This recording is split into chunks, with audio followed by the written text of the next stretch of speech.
fly like just the regular one. Dun, dun, dun, dun, dun, dun, dun, dun, dun, dun, dun,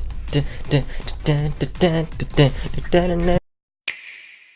What's going on, guys? My name is Reno and welcome to the 10th episode of Nintendo News. It's kind of weird how this works because actually this is the 1 year after I started it, because I started this series back in February of last year and now we're on the 10th episode. It's kind of funny how that works. It would be the 12th if I had a consistent schedule, but that didn't happen, as we all know. So either way, I'm pretty happy with what has happened over the last year.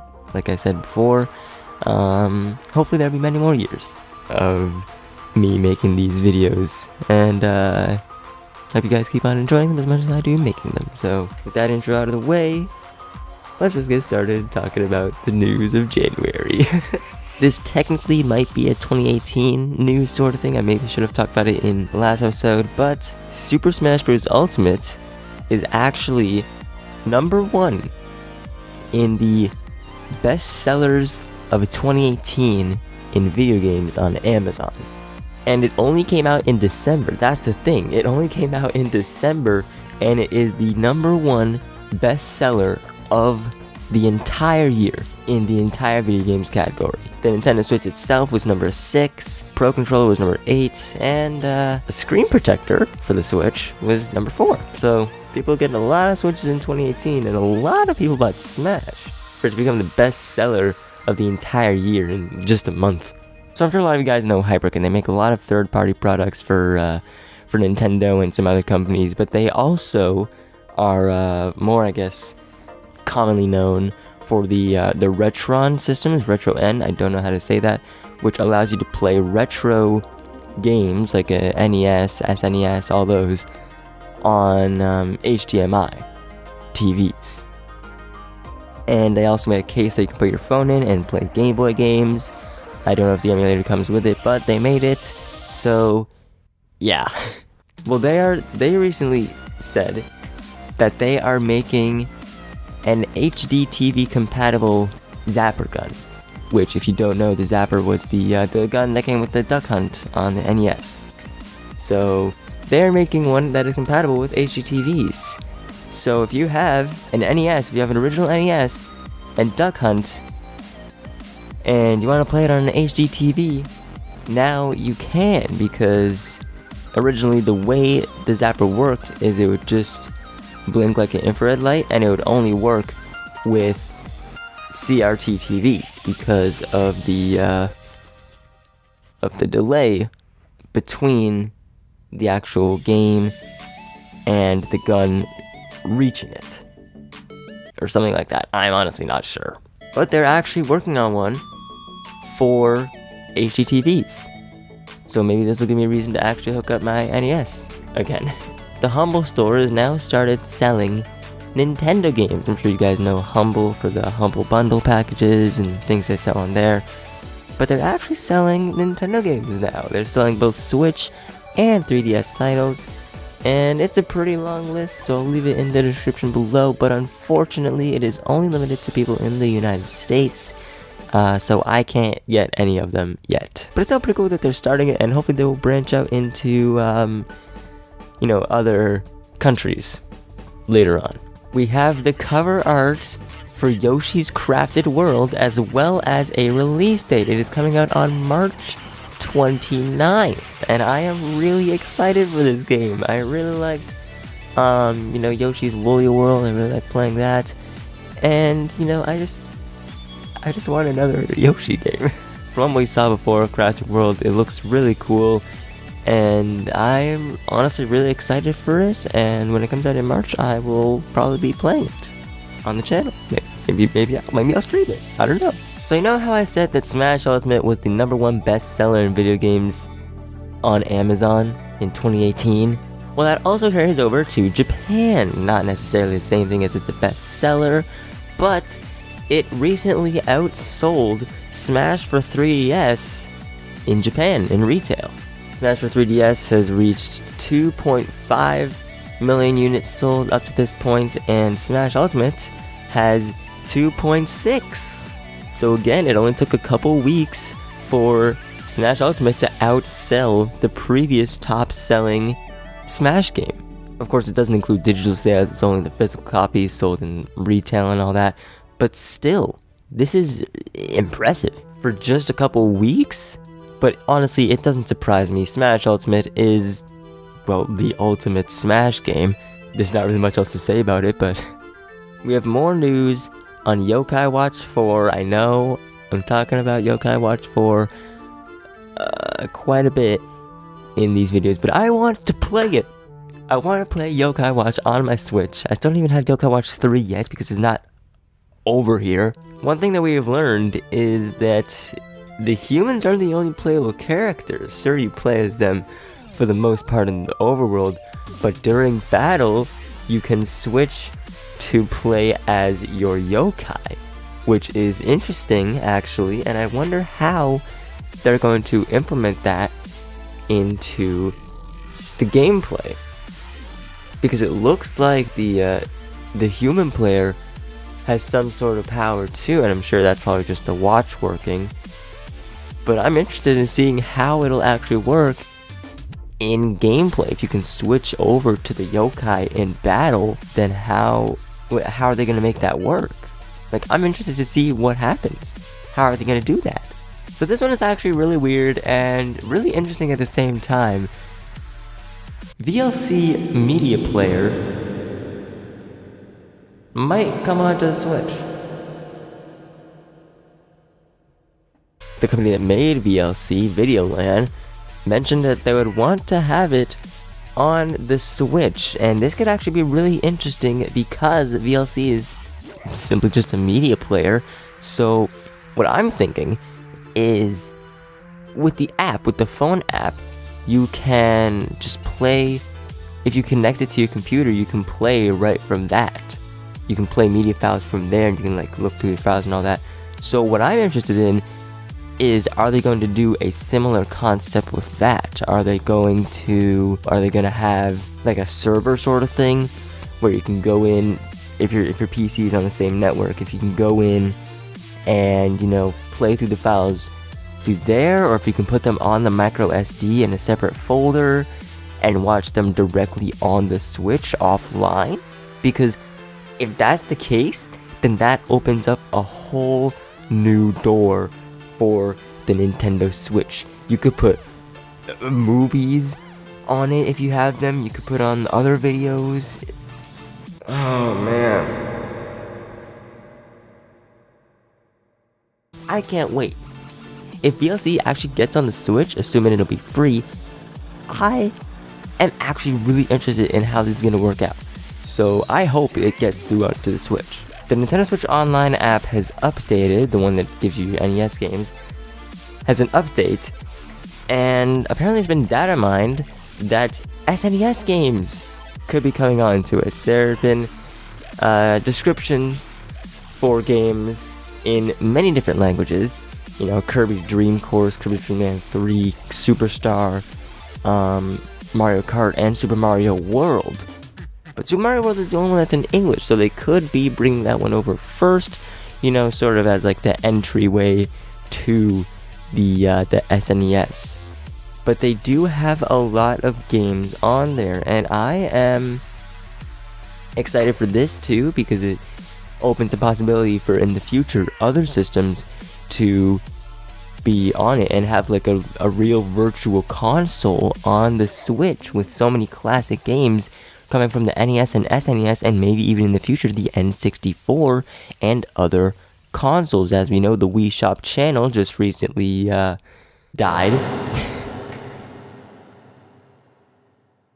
But they could be having some classic either WiiWare games or just Wii games. We could be seeing Wii Sports on the Nintendo Switch.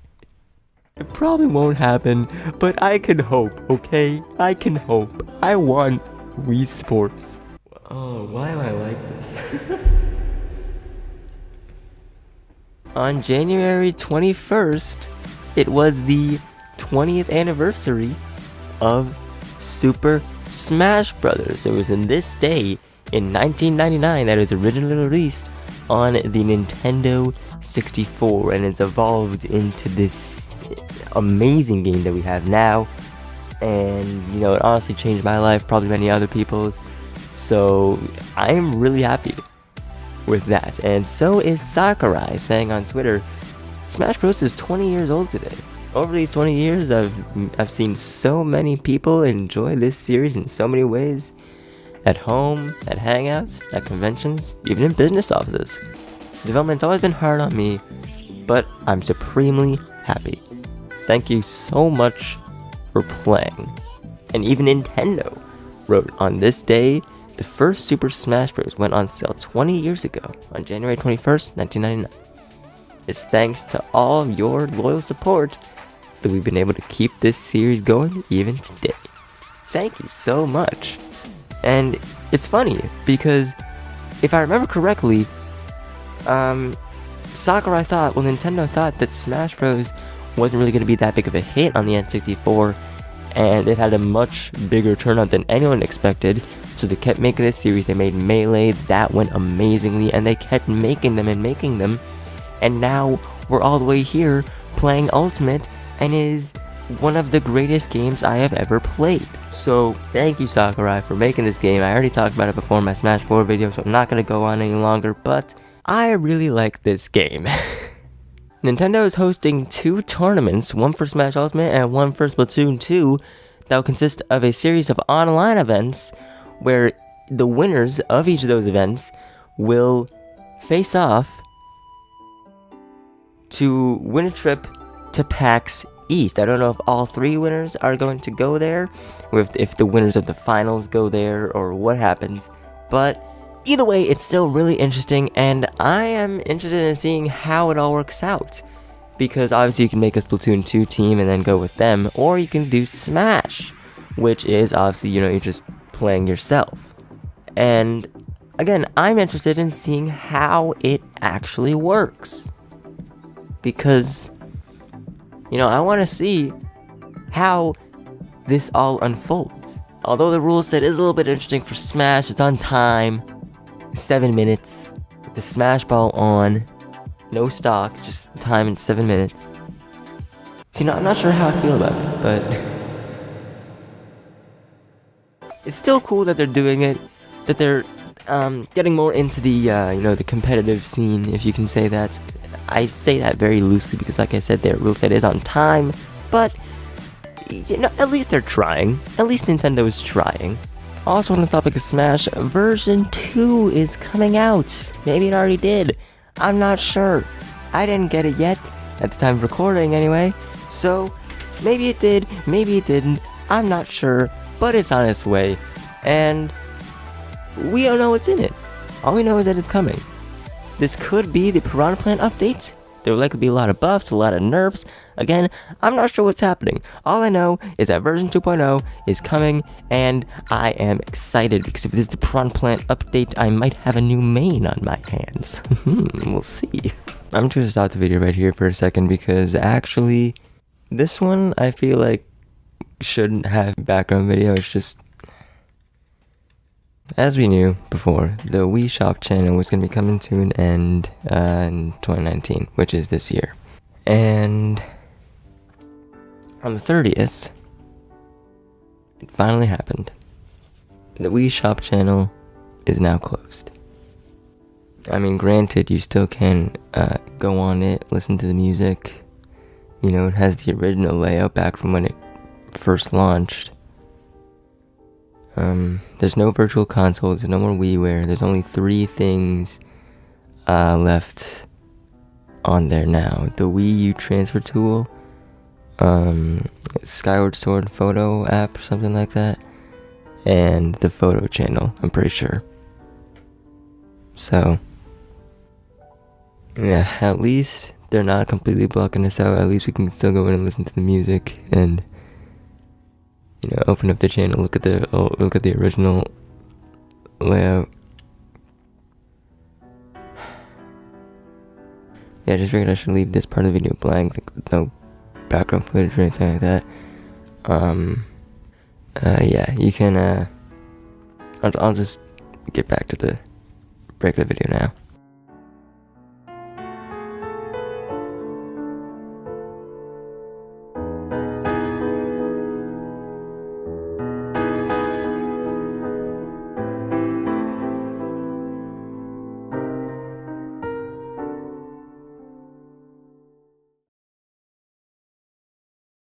Nintendo apparently patented an eye tracking device that will attach to your Nintendo Switch, which will allow for 3D gaming on the Switch. Very similar to the 3DS with its glasses-free 3D, and Nintendo's probably going to be doing something similar with that, which how they did with the new Nintendo 3DS, where they did the eye tracking to make the 3D way more accurate and just better in general. So I'm excited to see how they're going to be doing that, and 3D on the Switch seems like it could be really interesting, depending on how it works with certain games. And I know I've only been talking about the Nintendo Switch here, but let's go to the 3DS for a minute, since I just mentioned it. More Nintendo Selects games are going to be coming onto it. Super Mario Maker for the 3DS, Legend of Zelda Majora's Mask 3D, and Star Fox 64 3D will be joining that library, so they'll now go all the way down to $20. So if you still have a 3DS and you haven't gotten these games yet and you want to, now is the time. Even though there's not going to be many new 3DS games on it, you can get them now if you want. I don't know. New Super Mario Bros. U Deluxe was released on January 11th, and if you saw my video last week, you know that I'm having a lot of fun with it. I'm actually really enjoying it. I don't know about a lot of you guys, but New Super Mario Bros. U Deluxe. What a name. I've actually been having a lot of fun playing through it. I might stream it sometime soon. I don't know if you guys want to see that, but let me know in the comments if you do, because I probably will eventually. I don't know when, but eventually. I'll get around to it, Nintendo released a development update on Metroid Prime 4, basically saying that they were completely scrapping the current development of it and handing it over to Retro Studios, who are responsible for the first 3 Metroid Prime games. So although it is, a little disappointing that they're starting over from scratch, that we're not going to get it as recent, and we're not going to get it as fast as we would have wanted, but it is for the better that this is happening, because ultimately it will make it a better game, considering it's going with the original developers of the original Metroid Prime series. And, I'd rather have a game that's delayed, but ultimately turns out really, really good, than have a game that was rushed and, not as good as it could have been. So, like I said, although it is a little bit, disappointing that this is happening, it's for the better. Nintendo, at least they could put out an update and just not leave us in the dark for however many years. So, again, while it is unfortunate, it's going to be a better game when it comes out. So, I can't wait. But that's where I'm going to have to end the video off. That's all the news I got in January, and there's been a lot of stuff here. A lot of stuff relating to Smash, actually, with it being the best seller of 2018, with it outselling the 3DS version, with Nintendo's tournament that they're holding of it. Smash, this is going to be a really big year for Smash, I can already tell. And Nintendo in general, because Animal Crossing is coming out this year, Yoshi's Crafted World is coming out in just a couple months. So much is happening that there's too much. There's almost too much happening with Nintendo this year, and it's gonna be crazy. I already know that for a fact, and I can't wait. I can't wait to see everything that happens in 2019. It's gonna be an amazing year, and we'll see everything that happens as it does. But with that being said, and with that out of the way, thank you guys so much for watching this video. If you enjoyed, be sure to leave a like down below, and leave a comment, tell me if there's anything that I missed or that I got wrong. Also, don't forget to subscribe if you haven't already, and hit the bell to be notified every time I upload a new video. And as always, thanks for watching, and I will see you guys next time.